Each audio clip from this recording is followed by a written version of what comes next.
So it's all for play for still. I think so. Do you want to bet against us?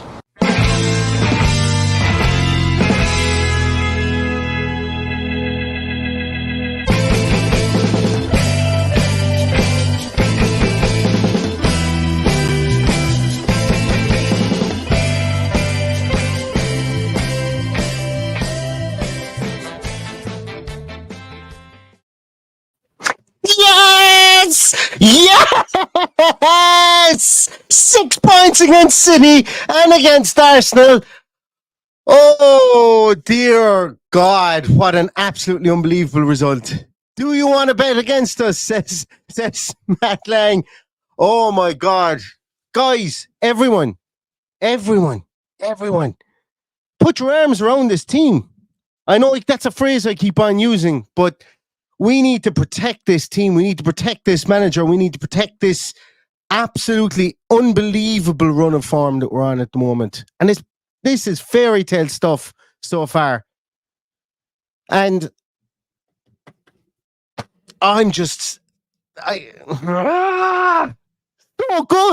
so good. 2 1-0 wins. Couldn't buy a clean sheet coming up to the Man City game. We kept the clean sheet versus City, and we kept the clean sheet versus Arsenal. And Aston Villa are third in the table, 2 points off top and 1 point off second. I'm going to let a couple more people pop in here because I'm going to do a lot of repeating myself. I'm sure Patrick is going to pop on in a while. I know he's watching this game in Phil Flannery's bar in Limerick, so he was watching it in the pub. And I'm sure he's going to pop on. But I actually have a dull pain in the back of my head from excitement from how I celebrated the final whistle there. It's incredible stuff from Aston Villa. And they were second best in this game today. They won a game on Wednesday night, absolutely flying it against Man City. Then they come back on Saturday, 1 day less to recover than Arsenal, and they win a game that they were second best in for parts of the game, but they were so resolute, so structured, so brilliantly put together. And that high line, again, is our best friend, catching them offside, making sure that we're keeping them honest, making sure that we're able to counter-attack at warp speed if we do win the ball. Just love it. Absolutely brilliant. Absolutely brilliant. I'm going to rattle through some things here on my soundboard. And the first one is I thought Leon Bailey did absolute Trojan work in the first half today. Obviously, he came off because he was a bit injured, and I want to give a boy to Leon Bailey because I thought he was absolutely superb today. I don't know what else I have here. I've been messing around with this for ages. I want to give this to John McGinn. A wow to John McGinn because I don't know if you guys can even hear that, but he is a mutant. John McGinn's a mutant. He's the only living X-Man, one of the X-Men that's actually playing football in the Premier League at this moment in time. He's a mutant. There's no other way to describe him. The energy levels that man has it's not of this world. It's not of this world. He ran and he won, and I'm watching a guy here talking into his phone, obviously FaceTiming his family, and he's happy. He looks like he's on the verge of tears with joy, and that's just absolutely superb to see. All the young kids at the game here showing their badges off to the camera. Super stuff. But going back to John McGinn, the level of effort John McGinn puts in over a 90-minute period, week in, week out, is absolutely crazy. Like, in 94th minute, John McGinn runs back, uses his posterior to shield the man, grabs the ball off him, and takes off sprinting as if it's the first minute of the game, up the wing again. The man is brilliant, and his goal today was superb. The way that goal was worked was absolutely superb. Boubacar Kamara, a lot to do in the middle of midfield, slides it through to Tielemans, who plays... Yuri Tielemans' way to pass is... It's like precision engineering of like precision CNC machine. If any of you know what a CNC machine is, it's that thing that you see that cuts out all the metal like with a laser. His passing, the weight of his passing is just unbelievable. That weight of pass that went into Leon Bailey was superb. Leon Bailey pulls it back and John McGinn does what John McGinn does and he pirouettes. Whether it's in the centre circle or whether it's in the 6-yard box, John McGinn is able to pirouette and he's stuck it in the back of the net. 7 minutes in, when Aston Villa get a lead, Aston Villa don't drop it. Unai Emery's Aston Villa don't do it. This Aston Villa doesn't do it. Your Aston Villa, my Aston Villa don't do it. And Aston Villa didn't do it again today. 90 more minutes proceeded after John McGinn scored and Aston Villa kept a clean sheet. There were some hairy moments. And I don't give a crap about those. There were some hairy moments, exactly like that Kai Havertz goal at the end, the chance Martin Odegaard had in the first half. But we were always cool, calm, and collected throughout this whole game. And fair play to Unai Emery. Fair play to absolutely every player on that field today. Diego Carlos was immense. I thought John McGinn was brilliant. And I thought Leon Bailey in the first half I thought was really good. There was a couple of times he stole the ball, which is something he hasn't done for Aston Villa before, is stealing the ball high up the field, getting in from behind players and just poking the ball out of their way. He did that a couple of times and I really want to single him out for praise. I am absolutely beside myself with excitement. After that game, and everybody else should be too. It's just fantastic, as a fan base, we've had bad beats, we've had moral victories, we've had moral victories in loss, we've had draws, snatching draws out of the jaws of victory, and this team is turning a narrative. It's turning a mental block that the Aston Villa crest has had. I'm not saying these players, but the Aston Villa crest has had a big mental block cloud over it for 20 odd years. Well, definitely for about 15 since the Martin O'Neill era. And it's been one of those ones whereby you go up 1-0 against a team like Arsenal or against a team like City or against a team like Liverpool, and you expect to get beaten 2-1. Specifically, like we were the team that always scored too early. That narrative is changing. And I said it before the game. I said in the preview.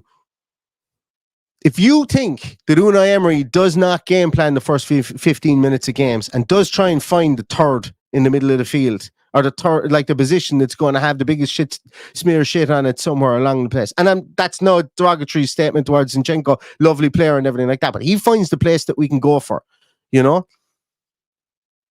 And we did it. And I said I think he will try and go at Zinchenko. And they did. They overloaded with Tielemans and Bailey down that side in the first 10 minutes. Time and time again. They kept on going down there. And at 7 minutes, John McGinn scores the goal. He's just a freak for detail, Unai Emery is. He's a freak in nature for detail. And you can see it in the way he sets his team up, and you can always see it in the first, well, I won't say always, but 9 times out of 10, you'll see it in the first 15 minutes of games, how he means business and where he wants to go. He was ruthless today with some substitutions, and he needed to be. Granted, he needed to be. Taking Bailey off at halftime, Bailey did get a kick. I thought it was the right decision. Taking off Konza, who's been almost an ever-present this season. Taking off Boubacar Kamara as well, because he knew we needed to get more legs in there, or more, I suppose, to change up the legs in there and bring in Dendoncker.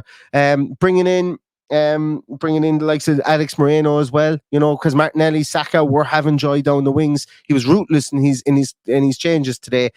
And the man, Unai Emery, if he ever comes to Ireland, if he ever comes to holiday in Ireland, and he ever needs a place to stay, he can stay at my place. And that's a lifelong that is a lifelong offer I have there. And you know what? Never has to put his hand in his pocket. I'll pay for his food and his drink every time he comes to Ireland, because the enjoyment that man and the enjoyment this team has given me since October of last year, it's like, in a footballing sense, it's unparalleled. I've never been as happy watching Aston Villa as I am right now. There's been times when there's been real good times. Previous to this, I would have said Brian Little's Aston Villa. I loved watching those. I loved when John Gregory came in, played 3 at the back, and I was only like 11 or 12. I've told a story about that, about making a fool out of myself in like an under 14 football match before, talking about playing 3 at the back, just because John Gregory was doing it, because we were performing so well on the field. but this team is just bringing me so much happiness. It really is, and I'm going to come to I'm going to come to some of your comments there in a moment. But it's so wholesome. What's happening at Aston Villa at the moment, and I hope all you guys feel the same about this as well. I don't know where Paddy is. Did Paddy text me? Maybe he did. Yeah, there's surely a text from Paddy there saying, "No, no." No text from him. Text from everybody else, I'd say, in my phone book, though. Sorry, there's a couple of comments came in there. Cormac O'Grady, up the Villa, put some respect in our name. Thank you so much for that, Cormac. I really appreciate it. Melty shirts, unbelievable. We're proper winners now. McGinn leading by example. Carlos growing into this team in a similar way to the way that Torres did over time. We're going to win the league, lads. Up the Villa.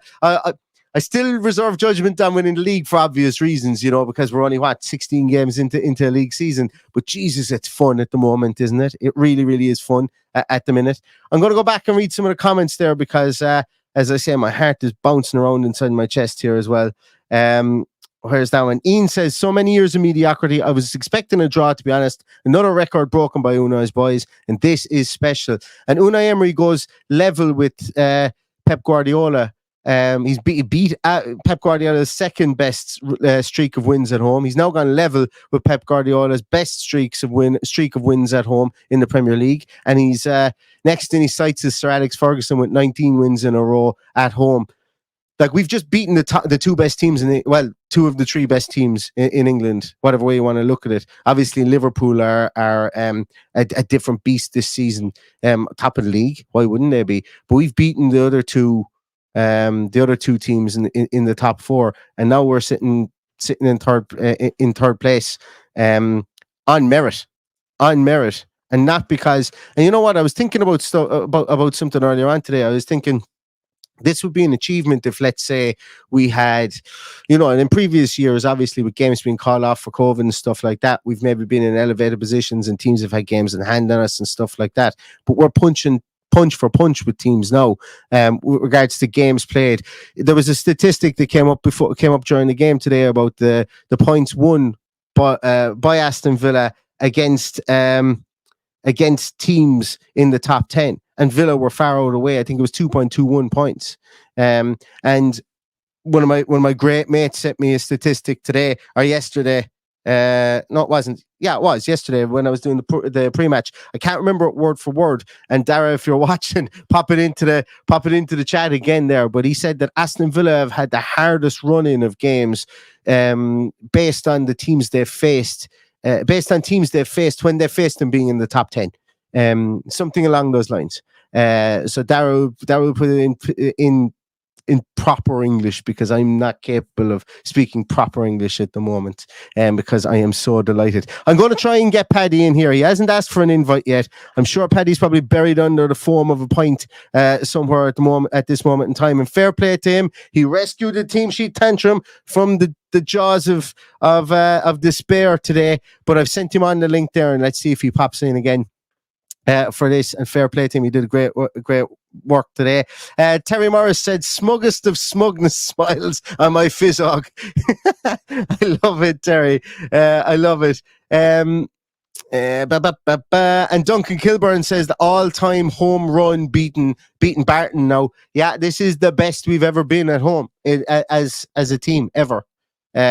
So drink it in. As I said, put your arms around this team, and it's a phrase I use because we as fans should be really embracing this team, taking them to our heart. The fans in the stadium today were excellent again, really loud, really there was times there when Arsenal were getting on top and Villa would make a tackle or go for a throw, and then the atmosphere, the decibel level would amp up, and that was really, really great to see. I'm looking at John McGinn here now with the beautiful headphones getting interviewed on Sky Sports. I obviously can't hear it, but what a great ambassador as well for the club. A man who doesn't take himself too seriously, but takes the game seriously when he's on the field as well. Just fantastic to see. Where else are we there?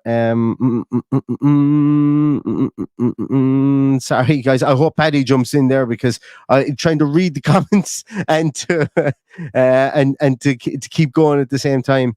Right, really random review says this: Arsenal had chances, they wasted them. Carlos and Martinez were quality. Second. We're second, right? Yeah. We're third. We're still behind Arsenal. And we're behind Liverpool as well. But we have opened up daylight and put the pressure, I suppose, on Man City to win. I'm just checking that I am right. Yeah, we're still third. We're on 35 points, 8 points ahead of Spurs in fifth place, with Spurs and Newcastle to come tomorrow. And we are 10 points ahead of Newcastle, 8 points or 9 points ahead of Manchester United as well. Brighton only drawing today leaves them on 26 points, 10 points ahead of Brighton, and West Ham in ninth place. We are 12 points ahead of West Ham as well. Goal difference. Our goal difference is up to 15 too as well, so plus 15. So there's some really great things there that we can hang our hat on for sure. And Nigel Franklin says here, Diego Carlos was so solid and his positioning was great. He was absolutely brilliant, really great today, and he won man of the match on Sky Sports as well, and I would agree with it too. Duncan Kilburn says Carlos being fit is a big bonus, gives us muscle, but also gives us resoluteness as well there at the back, and he allows Pau Torres to do Pau Torres things, and that man can pass a ball. Pau Torres can pass a ball, and he can pass a ball really, really well. I was impressed with him today. There was one time today in the first half. Yeah, it was. It was definitely the first half because it went out to Bailey, where he almost miscontrolled the ball and it went a bit too far in front of him. And I know what he was trying to do. He was trying to obviously keep control of the ball and play it kind of into the central midfielders like he normally does. But the ball went a small bit too far ahead of him. And you could see him take a quick little swivel of his head to look up, and a cross-field peach to Leon Bailey. That's a centre-half doing that. It was a fantastic pass. Somebody mentioned Emi Martinez a moment ago as well. Emi Martinez's save from Odegaard. That's a man, like, that was a fantastic save as well. He guessed right. It was like a penalty save almost, because Odegaard shaped his body to go that way, and Martinez was already falling into that spot when Odegaard let fly, and it was just a superb save. Just a really, really brilliant goalkeeper. That man is very, very astute under the ball today. The only one that he wasn't was where the ball came in, and I think, did he go to punch it and it hit off somebody's back? Diego Carlos cleared it. But just some super stuff from Emi Martinez again. Some really great stuff. More comments there from people. More people saying Carlos was awesome. Standing on the Word says, where else are we? Melty Shirt says the VAR boys took their time trying to find a reason to give a goal when Havertz handled it 2 to 3 times, but you can't stop the Villa. I thought, in real time, I thought the ball was handball in real time, like Jared Gillett. When it was slowed down, I thought it was handled 3 times by Kai Havertz and once by Matty Cash, to be honest. And I think they were looking at the Matty Cash handball, and that was what gave me kind of itchy feet with regards to it, because I thought that when they were slowing it down, they were looking to see it hit off Matty Cash's hand, then hit off Kai Havertz's hand. But I thought the ball hit off Kai Havertz's hand 3 times during the passage of play. The goal was ruled out, and it was one of those ones that needed VAR intervention. But fair play. Jared Gillett gets a lot of stick, and we give him a lot of stick here in this podcast. And as you know, Paddy thinks he's probably one of the worst refs in the league. But he spotted that in real time. And if he doesn't spot that in real time, VAR probably don't uphold the on-field decision as easily. So fair play to him. He did it, and it was handball. It was handball. So no, it is one of those ones as well. Standing on the Word again, saying McGinn was Superman today. He just ran everywhere. Like the cardio award goes to McGinn every day. Like there's nobody out cardio as McGinn on the field. Absolutely not. David O'Dwyer says, literally haven't been this proud of the club for 40 plus years. Well, I'm only 38 years of age. I know my face suggests that I've got a weathered, beaten face of a man that's an awful lot older. But I have never, this club has me singing from my heart so far today. Or today, and singing from my heart like I've not done about this team before. I mentioned in the preview, the match preview last night as well, that after the City game, people were coming up and There aren't that many Aston Villa fans around, first of all, where I am. A lot of people were coming up and asking me about Villa. Jesus, Villa are going well. I was getting text messages off people. And it's just like, regardless of whether I did the podcast or not, I would have been known as being an Aston Villa fan. And getting to talk about him in a positive light like that was absolutely fantastic. To be honest with you, the last time that happened was when Steven Gerrard took over the team. A lot of people were going, what do you think of Gerrard? But that was kind of interest by association. Now we're interesting in our own right. We're interesting in our own right. And people are interested, and people are looking at the team and going, Villa are getting results, lads. Villa are doing really well. And we're doing really well because of the group of players. As I said, we have the perfect manager for this group of players at this time. And he is a genius, Unai Emery. He is a genius, and he has these players willing, whatever brainwashing technique he has these players willing to do whatever it takes to win games. And like John McGinn, being our captain, Tyrone Mings goes out at the start of the season. A new captain had to be found. John McGinn comes in, and his effort on the field has been nothing short of absolutely superb. Leading by example, leading by effort, leading by just genuine output on the field. He's got goals to his game. Now, he's popping up in all the positions you want him to pop up in at either side of the field, in either box. And he's just an Iron Man at the moment. Just fantastic. We often lamented the John McGinn for Scotland was better, and he was not more all-round player than he was for Aston Villa. And now the John McGinn for Aston Villa is like, he's arguably one of the most hardworking midfielders in the Premier League at the moment. And before, you might say about Aston Villa, and people go, claret and blue glasses. But I genuinely don't think that it's that, like, if you were to say he was in the top 3 hardest working midfielders in the Premier League, I can't name the other 2. But I'm not, and that isn't even me saying that he's the most hardworking midfielder in the Premier League. It's impossible to prove that.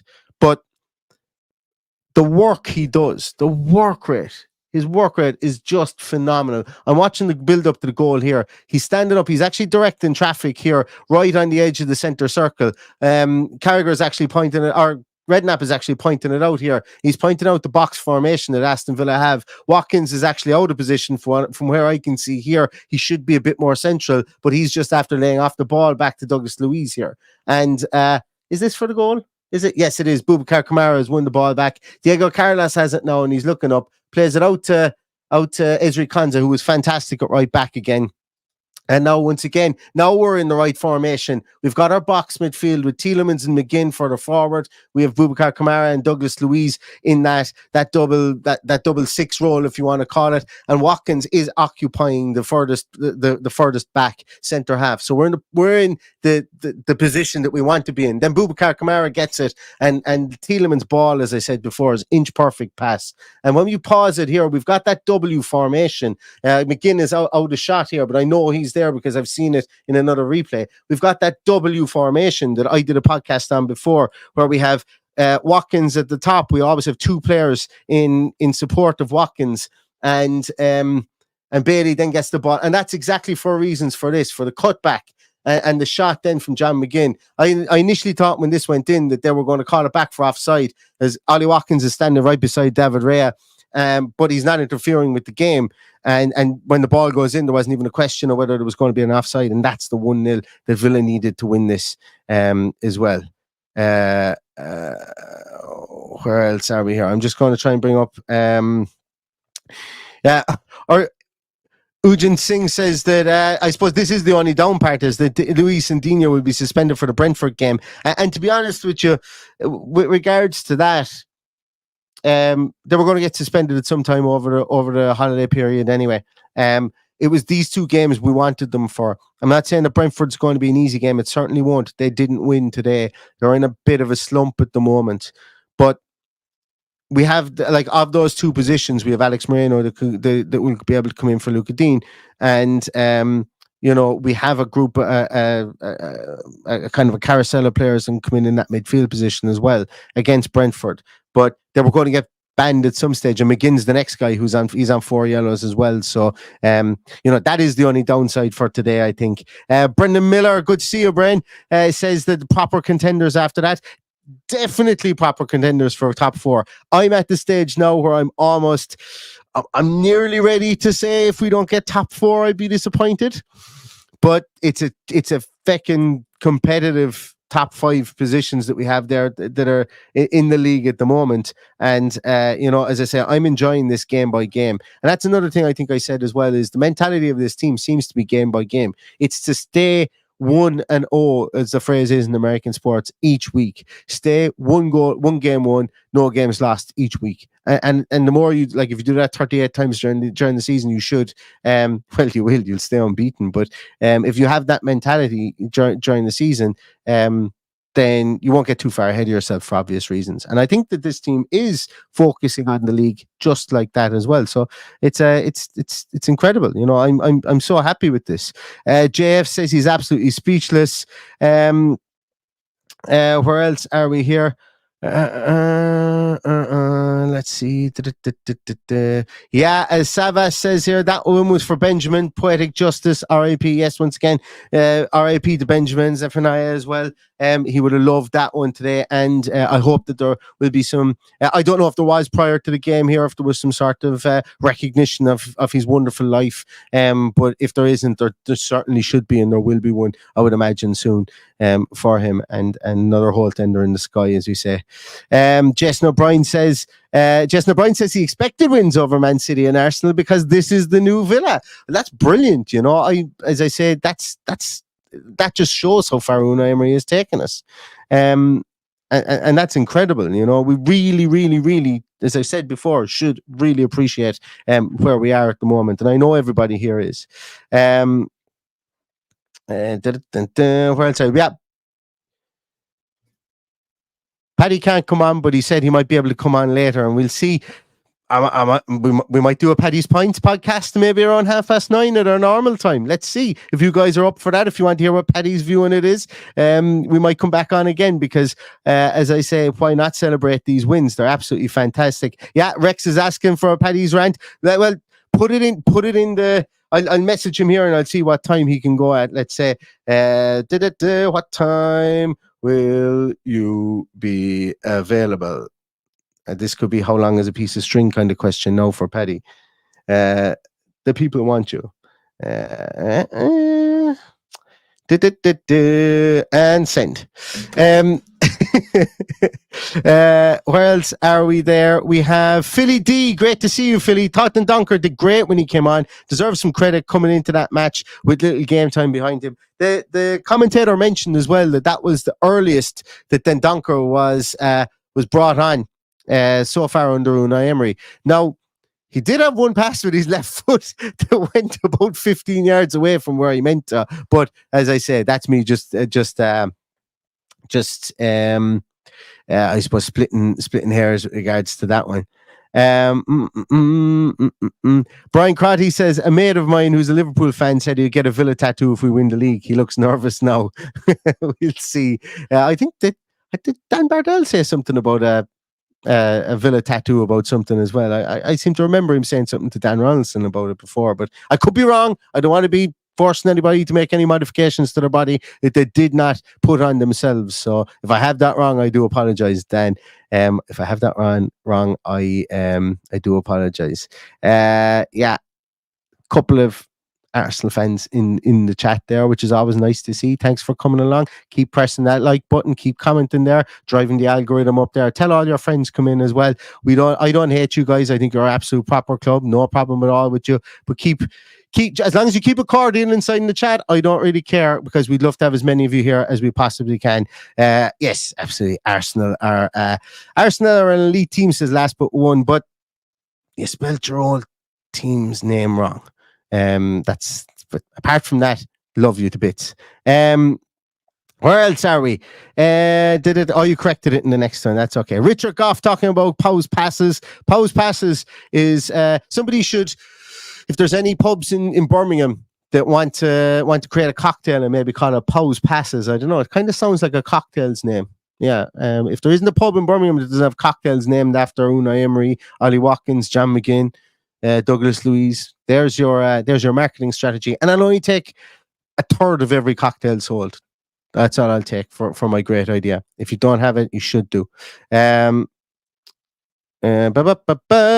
else are we? Where else are we? Indy says from Vancouver says, "Wow, unbelievable! Emery is a genius up the Villa. He's just been absolutely fantastic." As I say, he's been, and once again, no slight to Arsenal fans inside here, but he's been to this league with a group of players that he didn't have time to mold, didn't have time to change things around, and things didn't work out for him, and the board sacked him and brought in Mikel Arteta, and they've had their successes under him. But he's come to a club where we've given him full free reign, and we've allowed him to do what he wanted to do.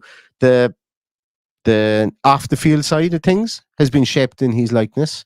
The talent identification side of things has been shaped in his likeness. Obviously, the dugout and the team, like the dugout has been shaped in his likeness with the people he has there. Only Aston McPhee being the only holdover. But the one thing that's shaped in how he wants us to play is this team, and I think it is a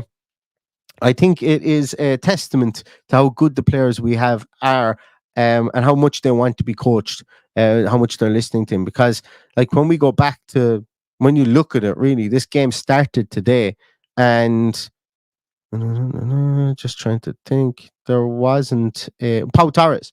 Pau Torres was the only Unai Emery signing in that 11 today. Every other player was here under the previous guy. And that's great. Like that's testament to coaching. It just is testament to coaching. There is no two ways around it. There really is no two ways around it. Where else are you? Where else are we?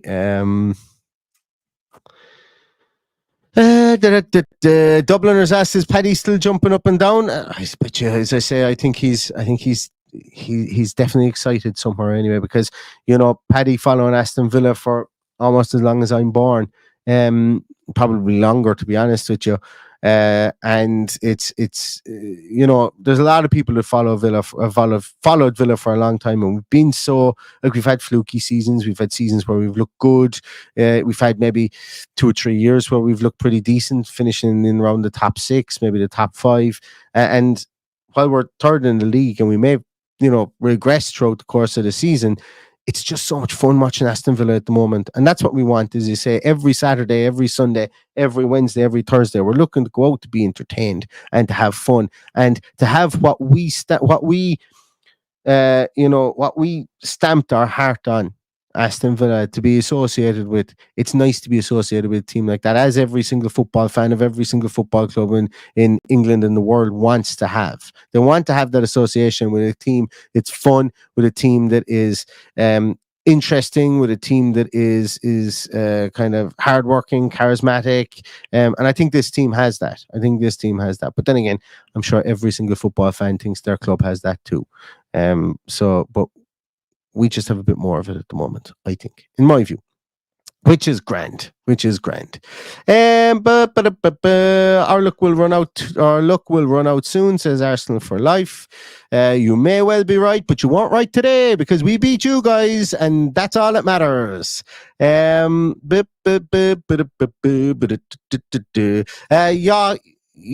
Howie Coffee. Sorry, apologies for mispronouncing your name. Is Bailey's injury really bad? I don't think so. I think it was a combination of the knock that he got against City and then the knock he got today, and probably he hadn't started many games before that. He was only coming off the bench, so maybe I think it was more freshening up and making sure that we had that pace to go at Zinchenko if we needed to. Now, Diaby wasn't as prolific as Bailey was in the first 10-15 minutes, but he was still there. His pace was still there to try and keep Zinchenko honest down the left-hand side. And I think it worked. It stopped Zinchenko. Well, it didn't stop him. He's still inverted, and he's really good at that. But it meant that when he did invert it, he couldn't stay in there and clog up midfield. He had to move back out to the left-hand side for fear of counter-attack. And that's really why we were using the pace out there as well. So it was great. Where else are we? Going down through the apologies, everyone. There's so many comments there, and to be honest with you, I'm trying to I'm trying to get to wade through the back and forth between fans of the Arsenal fans. So I'm just flying through them there. So apologies. Simon Kenny says Paddy must have had a few. Well, no, I think he's got brutal reception in the pub that he's in. Otherwise, he would be on. It's never stopped him from coming on before. The fact that he's had a few on board absolutely never stopped him coming on before. Matthew Lang is saying, "Let's get on the beers. Let's get on the beers." Brendan Miller is bringing Paddy back to his house. I think Brendan, you might be having a few pints with Paddy inside there with the Limerick lines. So that would be great. I must get back in with the Galway and the Connacht lines here as well. It's been manic this season, obviously, not being able to get into watch games, but maybe over Christmas we might get in to watch a game with some people as well. Where else are we? Leon Bailey is a machine. I tell you, I think he's been absolutely outstanding the last 10, probably every single. I fail to remember a game where he's been obvious, where he's been poor this year, if that makes sense. He's been brilliant the last 8 to 10 weeks that he's been in, and fair play to him, because we have given him a bit of a, I'd like to say a bit of a stern pep talk in this podcast from time to time. But I don't care. Like, I've no problem turning around and saying this guy is playing the best football he's ever played for Aston Villa, and long may it continue, because we all want every single Aston Villa player to be the best version of themselves, because this is a team sport and it's a team game. And the reason this team is progressing is not because we have one unbelievably talismanic player anywhere within the team. It's because it's a team ethic, and it's everybody's a cog in the wheel, and it's an industrious team as well. So fair play to Leon Bailey. He's really bought into that, and I have to say he is probably the shining light that's bought into it. There was one brilliant, I suppose it was just like a 5-second flash up on the screen. Bailey was down injured, and he was holding his calf. He got a kick in the calf, I think it was his calf.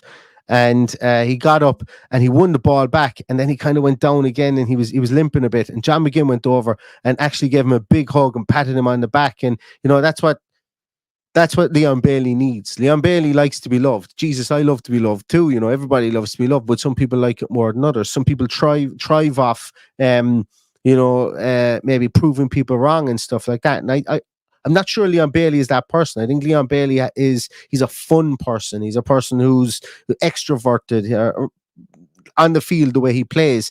And he's one of these players that, if he's feeling good, he's playing good. And I'm delighted he's feeling good. And I think things like that from the captain and from John McGinn to say, you're having a great game. If you're injured, we need you for the next 4 or 5 minutes. Half time is coming up. We'll deal with it then, but you got to push yourself through.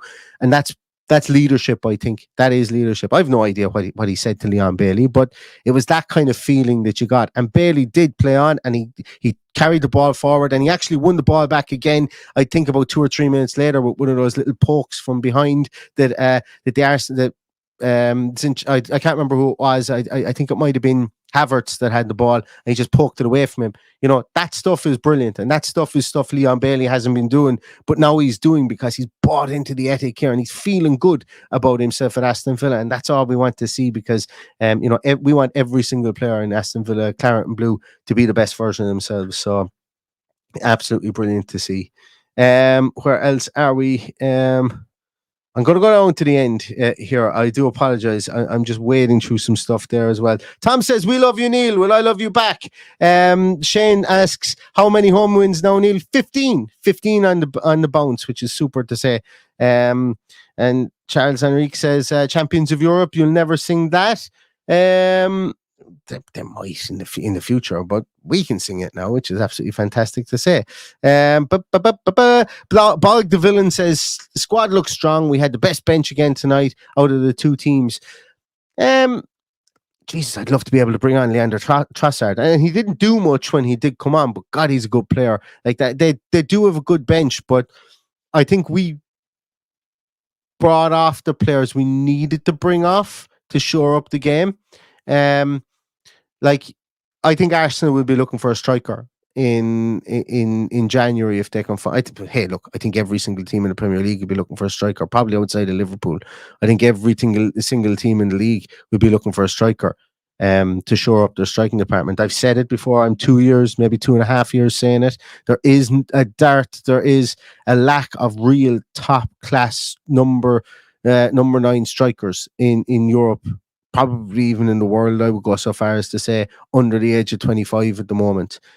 So I think every team would be looking for a striker, but I think and Nketiah had some chances, and he's a good player. Don't get me wrong; he's better than John Duran. For me, currently where they are at the moment, but you know when Nketiah came on, I kind of felt that he was a good matchup for somebody like Diego Carlos.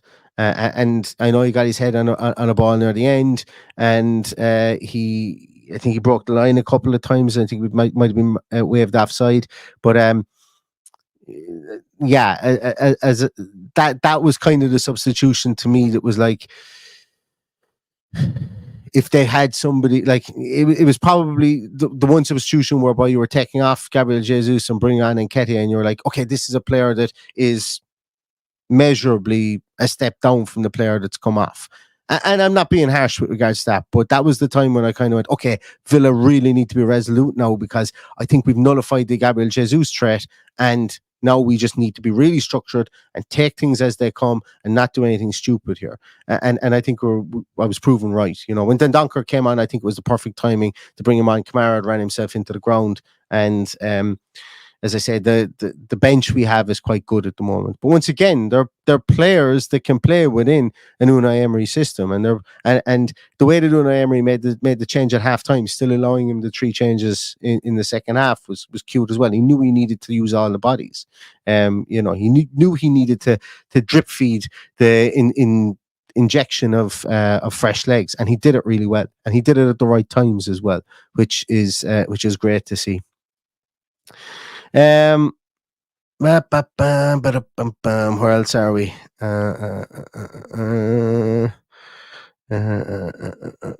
Yeah, as CC says, Trossard is a really good player, but if Arsenal want to win the league, they have to get a really top-notch striker. I think arguably you could say that, as I said, you could say that about every team outside of Man City and Liverpool, I think, in the Premier League at the moment. And I'm talking about number 9 strikers. Like, obviously Son's a really, really good player, really good striker. Ollie Watkins is a really good striker, although he missed the 1-on-1 today.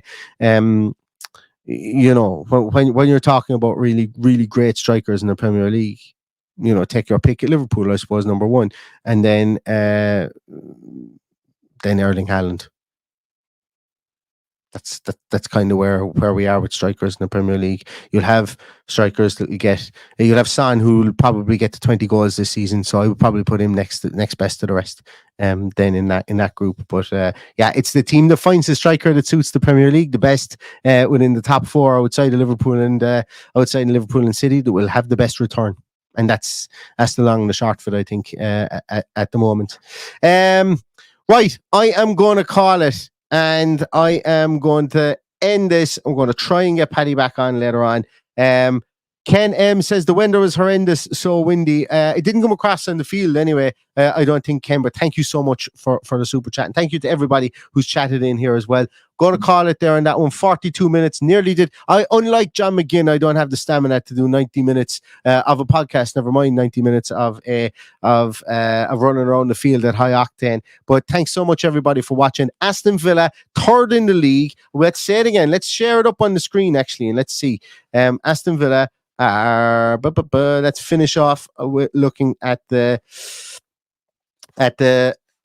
league table before we finish. Let's look at the results, I suppose, first. Some of the results over the course of this week, or today, predominantly, you know, Liverpool winning 2-1 against Crystal Palace, Brighton drawing 1-1 at Burnley, Bournemouth 3-0 against Manchester United. Nobody would have had that on their docket today, but fair play to Bournemouth and Manchester United, obviously in hot water, I think, in the managerial position. Sheffield United back at it under Chris Wilder. Wolves drawing 1-1 with Forest, and then there you go. There's your back page news. Aston Villa 1, Arsenal 0. And we scroll down to look at the league table once more. Aston Villa on 35 points. Look at that form. Win-win, draw, win-win. Just a fantastic run of form that we're in at the moment. 11 wins, 2 draws, 3 losses, 35 goals scored, and the big number here is 35 points. And Tottenham Hotspur playing against Newcastle tomorrow. A draw tomorrow would be a nice result for Aston Villa going into a hard kind of run over the next 3 weeks again as well, with games coming rat-a-tat-tat. So I think we're all shouting for a draw between Spurs and Newcastle tomorrow, and that will suit us. But regardless, I suppose, really, of what happens, we will have a 5-point buffer on 5th place come tomorrow, which is really nice to see. And it's all down to Unai Emery and this fantastic squad of players that we have. So I'm going to leave it at that, everybody. Thank you so much for your time. Stay safe, stay healthy, and as always, when anybody asks you anything tonight, all your response should be is up the Villa. And I forgot to get my outro. There we go. Up the Villa!